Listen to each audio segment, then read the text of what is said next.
Hai guys, assalamualaikum warahmatullahi wabarakatuh. Aduh, maaf untuk beberapa hari ke depan kalian akan terus-terusan ngeliat aku pakai baju ini karena aku bikin sekaligus banyak video karena ada banyak berita viral yang pengen aku ceritain, juga ada beberapa video misteri. Jadi mohon dimaafkan, mohon dipahami, mohon dimaklumi. Juga ada semburat-semburat cinta ini, cahaya cinta yang ada di sini tuh mohon maaf. Bukan kamera kalian yang salah, bukan kamera aku lagi kotor, bukan, atau bukan pantulan cahaya, bukan. Kamera aku ini lensanya di bagian tengahnya tuh kebelah dua, seret gitu guys. Jadi ketika dipakai buat ngerekam, beginilah ceritanya. Dan aku belum bisa buat ngebenerin, bukan belum bisa kenapa-napa, tapi kondisi di daerah aku ini masih zona merah banget, dimana setelah maghrib tuh toko-toko udah pada tutup, udah separah itu guys di area aku. Jadi kami nggak berani keluar karena tempat reparasi kamera ini ada di pusat perbelanjaan yang tentunya rame orang dan banyak orang. Jadi aku tidak berani dulu mengambil resiko daripada kenapa-napa. Ya aku minta kalian bersabar dengan kondisi yang seperti ini. Jadi mohon terima aku apa adanya ya guys. Oke, untuk berita hari ini yang lagi viral di sosmed yang bikin geleng-geleng kepala.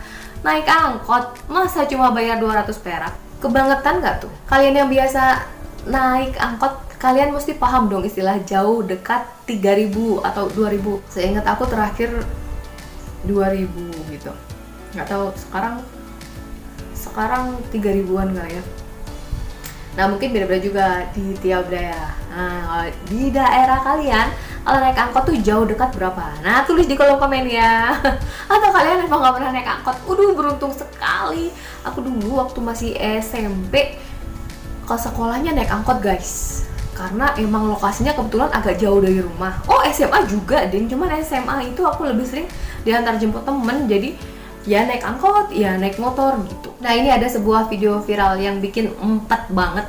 Ada seorang penumpang yang marah-marah ke seorang supir angkot yang supirnya sendiri pun udah tua guys. Penumpangnya itu ngasih duit 5.000 mau turun.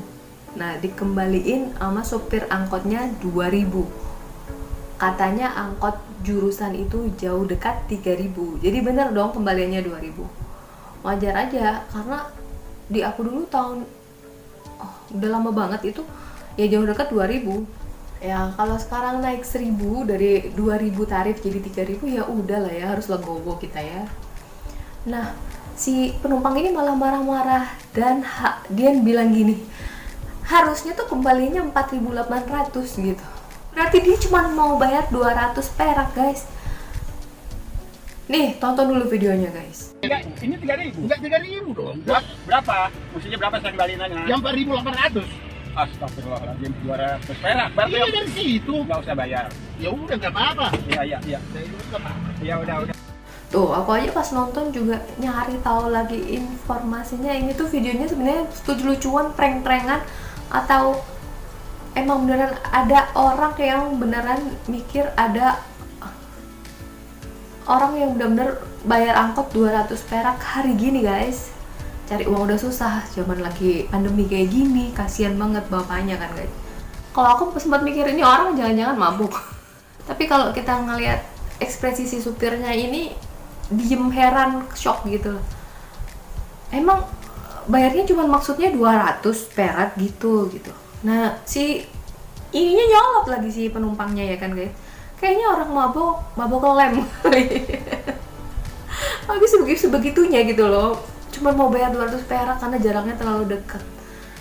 Si bapak akhirnya mengikhlaskan, ya udah nggak usah bayar aja gitu kan ya.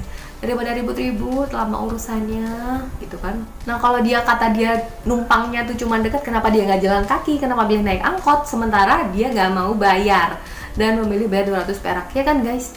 Kalau dipikir gimana rasionalnya orang ini gitu, minta dibalikin 4.800, kebangetan banget nggak sih guys, ya kan?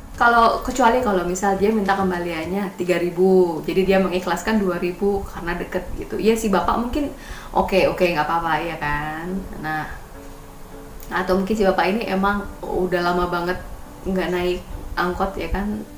Tapi kalau emang iya niat cuman ngasih 200 perak buat si bapak itu emang keterlaluan sih. Nah akhirnya dari video ini yang viral, akhirnya netizen pun ikut kesel sama si penumpang itu yang pada nggak habis pikir, lah ini kenapa sih bapaknya gitu loh. Orang-orang juga pada mendoakan bapak supir supaya rezekinya makin lancar. Terus kemudian ada berita heboh banget mengenai sebuah handphone yang sejuta umat lah pokoknya. Pengguna handphone Xiaomi nih, hati-hati. Karena sebelum mengakhiri jabatan kemarin, Presiden Donald Trump ini melarang perusahaan-perusahaan di Amerika untuk berinvestasi dalam brand tersebut. Karena brand ini dianggap militan milik China. Emang bukan rahasia umum sih, kalau Amerika sama China itu emang suka gontok-gontokan dan suka ini itu ya, perang dingin dan perang ini itu. Jadi apa sih emang masalahnya kalau itu urusan China sama Amerika sama pengguna Xiaomi sendiri? Yang paling utama adalah terutama pengguna handphone Xiaomi. Kita emang udah biasa pakai Xiaomi, kita udah jatuh cinta beli dari model Xiaomi yang pertama kali rilis sampai akhirnya sekarang Xiaomi yang ada yang paling baru, yang paling bagus, yang paling oke itu kita ikutin terus dan kita udah setia banget. Gak bisa dong ya pindah. Kayak misalnya orang yang pecinta HP merek Samsung gitu, dari awal pakai Samsung, kita mau diubah pindah ke Oppo atau merek yang lain aja itu bakal susah karena udah jatuh cinta. Aku punya temen tuh yang kayak gitu. Nah kalian pecinta Xiaomi itu juga pasti juga kayak gitu kan, susah pindah gitu. Nah nantinya kalau peraturan udah berlaku dan disahkan itu nasibnya si Xiaomi ini udah kayak Huawei yang udah lebih dulu di ban di Amerika. Jadi buat kalian yang nggak tahu nih, untuk brand Huawei itu sama juga asalnya dari China, itu udah dari tahun lalu di ban karena dianggap produknya itu ada indikasi sadap menyadap gitu, ala-ala kayak masalah WhatsApp kemarin gitu. Jadi di ban-nya brand Huawei ini dianggap menyadap data-data negara yang masih memakai brand tersebut, termasuk waktu itu Amerika. Jadi kontroversi politik dan militer juga ya, yang buat kita agak berat karena itu dari China dan Amerika. Di Amerika sendiri menganggap bahwa China itu menyadap dari melalui brand Huawei itu tadi. Akhirnya Huawei pun di blacklist dan melarang perusahaan-perusahaan asal Amerika untuk kerjasama dan investasi dengan brand Huawei. Padahal kalian tahu Huawei itu basisnya juga Android, Google, dan Google itu ada perusahaan Amerika. Akhirnya sekarang handphone Huawei itu Play Store nggak ada, dan semua apps, dimana semua apps itu ngandelin Google Play Store kan guys. Pokoknya semua aplikasi-aplikasi buatan Google termasuk YouTube juga nih, itu kan dari Google, itu nggak ada di Huawei. Namun sebenarnya sekarang masih bisa diakali. Jadi Huawei itu pakai aplikasi third party untuk nonton YouTube dan sebagainya. Huawei juga udah bikin semacam Play Store pribadi gitu, tapi tetap aja buat kita nggak familiar dan agak ngerepotin. Akibatnya handphone Huawei yang waktu itu mahal-mahal dan speknya bagus-bagus dengan kamera yang macam-macam jenisnya itu dicekal lah sama Amerika. Akhirnya ya membuat penggunanya makin ribet. Ini kenapa kesenggol, sorry guys. Nah ini nambah lagi nih guys, brand dimasukkan ke dalam list blacklist untuk Xiaomi. Nah nanti kalau diresmikan kabarnya keputusan di bulan November 2021, nasibnya bakal sama kayak Huawei tadi. Nah kalau gosipnya nih ya, katanya untuk Xiaomi ini hanya semacam perang dagang aja.